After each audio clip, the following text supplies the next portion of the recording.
बिना समय रे कहवा सार कहते कहबी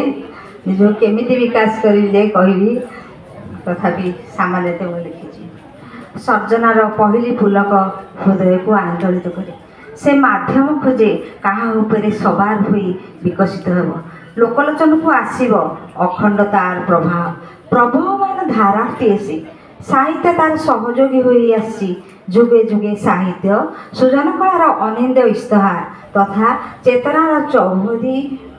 भाव और भाषार अपूर्व समन्वय कहले अत्युक्ति हेब नहीं। जीवन जदि गोटे फूल हुए नाना प्रकार ज्ञान विज्ञान तार पाखुड़ा सदृश आउ साहित्य तार वृंत सदृश वृंत केबे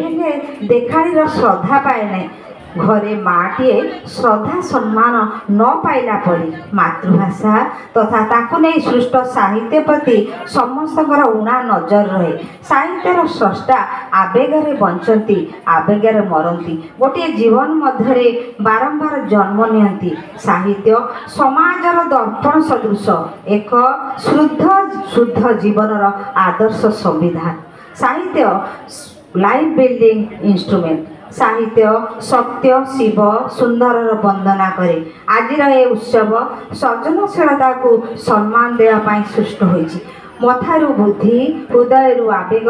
समाजर आवेदन समय नवेदन को सम्मान दे यही विद्यालय छात्र छात्री माने निजर शक्ति देखा आगे आसछन्ति समस्त हो जाइछन्ति भावुक